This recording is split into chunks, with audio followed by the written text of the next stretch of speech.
Sup guys, just got off of work. You already know the vibes. And today we are going to install this. This is the Hayden 679 transmission cooler. I guess it's like one of the bigger sizes transmission cooler out there. There's some hoses, the clamps and fitting, and here is the cooler itself. So it's pretty light, made in South Korea. Thanks Koreans. And I'm planning to install it like maybe here or like under here, not outside but on the inside. So first let us work on getting this grill off. I also bought a small fan to mount to the cooler like this. So when I'm stuck in traffic or like when I'm driving on the sand and there's not like much air blowing inside, then flip the fan on and boom, I have air. But after contemplating on where I should put this, I came to a conclusion that I might have to put it like in this general area right here. So part of it is gonna be blocked by the bumper. And the reason why I had to kind of choose to put it here was because with the fan, like it would be touching this AC line right here, and the horn is supposed to be here as well. So I was thinking about moving the horn, but there's like not really much any other option to move it to unless I cut and splice the wire for it, but I kind of don't want to touch that right now. I mean I can, but don't know, don't like. So first step is to get this fan fitted, which I'm gonna place like around right here. And it came with these stuff.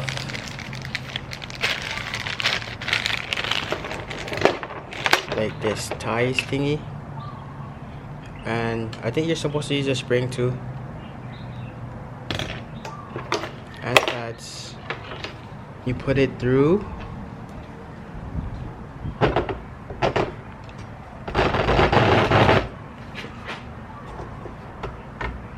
You do that for like all of the rest of the four corners.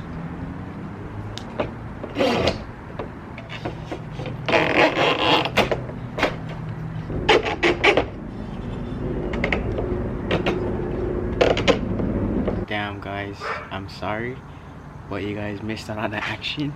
My battery for the camera died and I got the cooler up and mounted.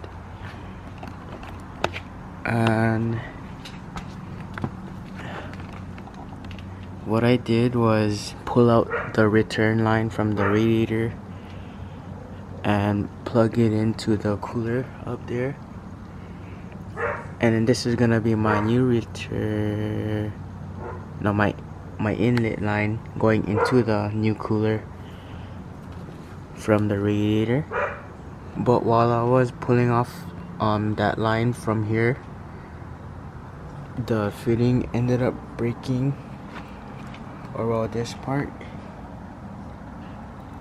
There's supposed to be a flare over here, but it kind of just came off and busted. So I went to O'Reilly's to see if they had a new the same fitting, but they didn't have it. And the way I only could get this fitting was to buy a whole new radiator, but that's kind of a lot. So what the guy suggested was to reflare this. So that's what we tried to do, but it was just too short to even fit in the flaring tool. But they had like this kind of line, so he suggested I could buy this line and make a new flare or make a new fitting. So I reused the nut since this nut fits onto the radiator, and then we flared it at the store at O'Reilly's, and it looks pretty legit to me. The only thing is that this is a straight piece and not a like a 45 like this one was, but hey, as long as it works. So I'm gonna put this on right now, but first I'm gonna put Teflon on here just to make sure the threads seal good and it doesn't leak. So I want to make sure you get a good even seal. Then we get our piece right here.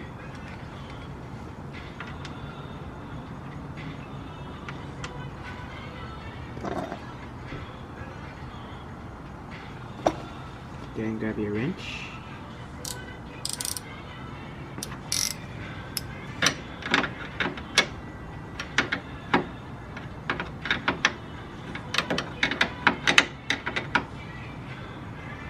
Then you measure out your line.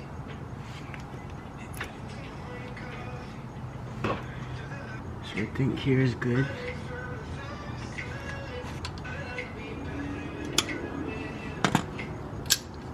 We'll put these on, hose clamps.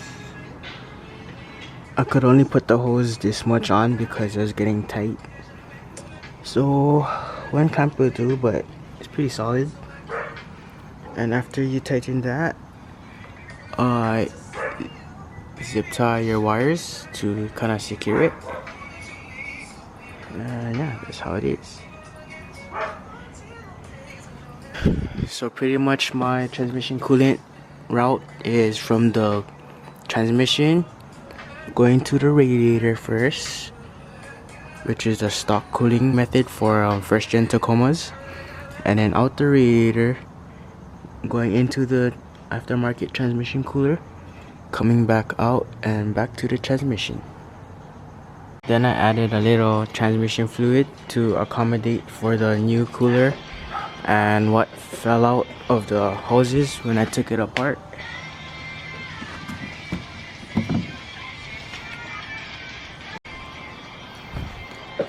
And now we can start up the truck and just watch for leaks. So hopefully there aren't any.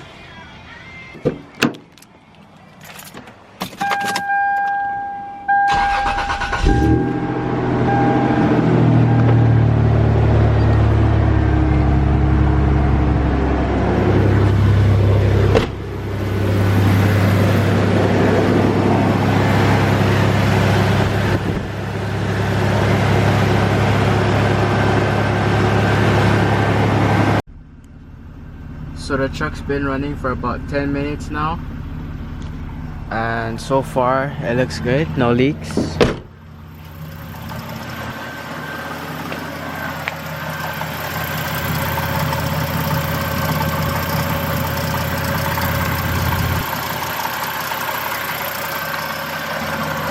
Okay.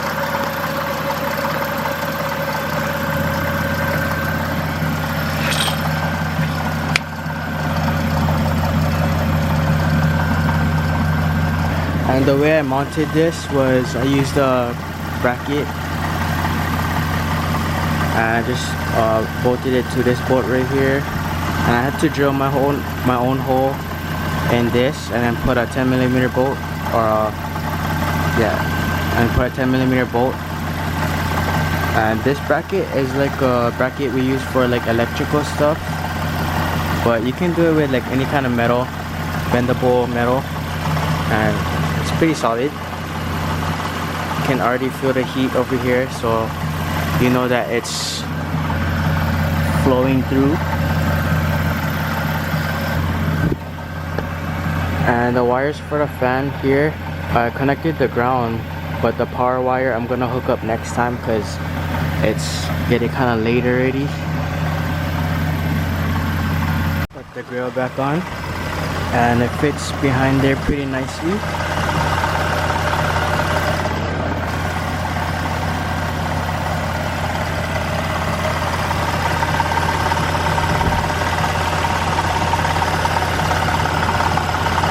So I'm able to get air from here, this vent, and here a little bit.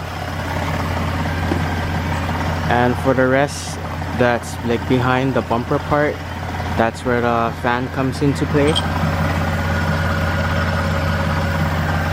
So that's that. That was kind of a fail install because my camera dying and that fitting for the radiator. So it's like 9:16 right now, and I'm gonna clean up after this and call it a night because I work tomorrow and I got school after work as well. And I'm gonna take my camera with me tomorrow so you guys can see like the temperatures, like how it'll be like driving on the highway and stuff, or the freeway. On the freeway I would frequent around probably like I would say 180, but the highest I've ever seen my transmission temperature get was like 230, and 230 is pretty bad. They say ideal transmission temperatures are 175, so 230 from 175 is pretty bad. And it only went up that high because I was going up like a long steep hill for a very long time. So hopefully next time I go up that hill it won't be 230. So I'll see you guys tomorrow. Damn guys, today was another fail. So the line ended up leaking over here, in this area, and kind of over it. So I'm thinking of bypassing the radiator portion and just hooking up the trans to the cooler itself, and we'll see how that goes. I have the lines from the trans going straight to the cooler and the cooler only, and I ran the wires so it's spliced here. The ground is over here and the power just runs behind here. You guys can't really see it, but it's a red wire. It goes there, so it goes like this to the radiator support inside here. This is gonna be my supply wire, and it goes into the grommet there.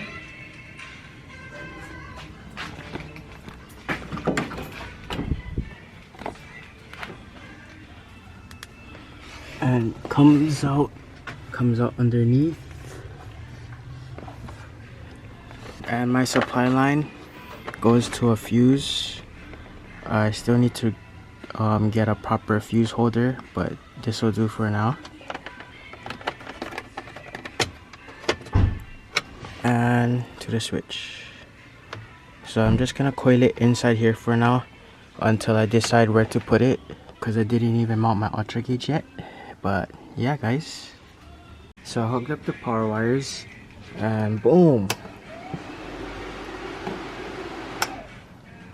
it's pretty cool because it's still coiled up in here, but see this cover, it has a hole and it kind of fits in there.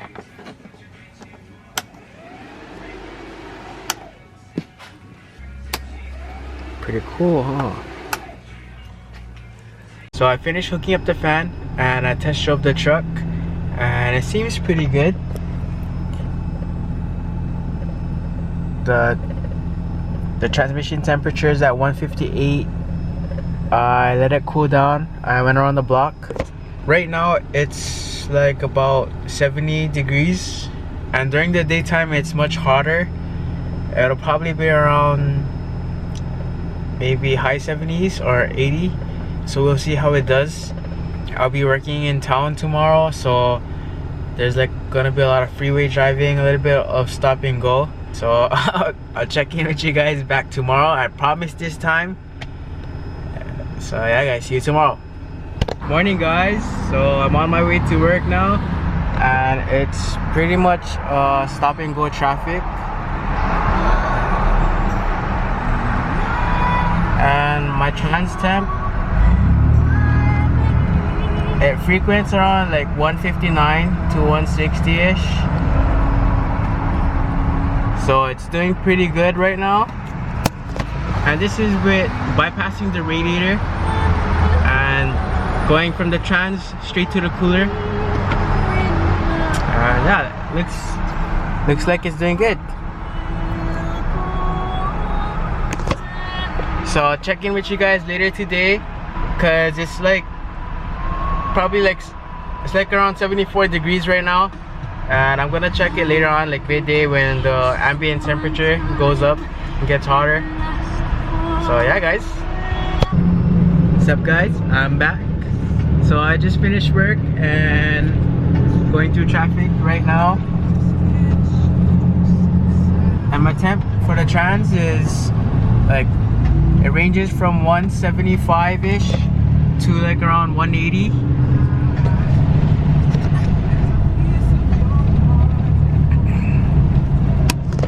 And that's pretty good, because the recommended temperature your transmission should be at is like around 175.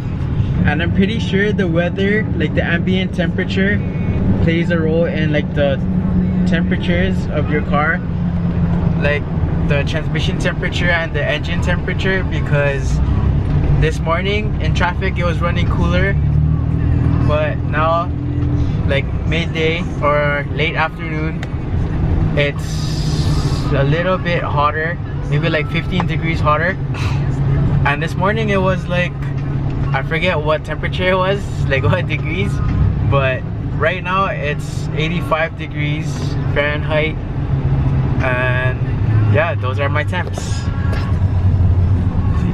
174. So yeah, it kind of ranges around like 175, 180-ish, around there. It's been doing pretty good, like on the freeway and even in traffic and stuff. And I'm not even using the fan too. But the real test is going up this one hill. And for those of you guys who live here on Oahu, the Makakilo Hill, because going up that, the highest I've ever seen it go up to was like 230, and that's where we're gonna go right now. So I'll see you guys again in a bit. Alright guys, going up the hill right now. So it's at 179, and we'll see how it does going all the way up. You can kind of see it climbing. 186, 188.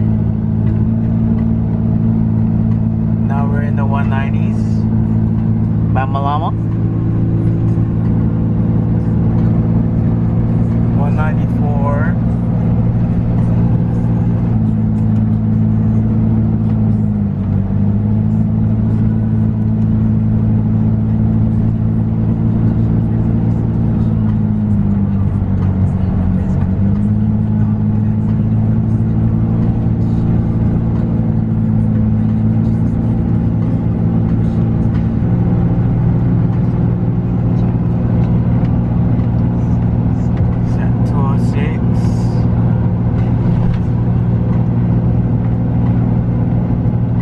By here, I'd probably be around maybe like 220-ish.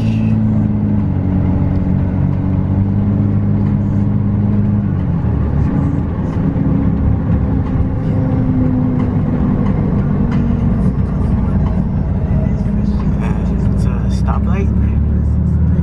Light is red. Temp went down a little bit. 206. So it cools pretty fast. And green. So let's go again. Cooled all the way down to 203. And start it all over. It's pretty good because before I had the transmission cooler, it would kind of take a while for the trans fluid to cool down. But with the transmission cooler, it cools down relatively quick. So that's a good thing. And we're pretty much at like the last stoplight. It's just the epitome of my soul. It's red. And I must be me.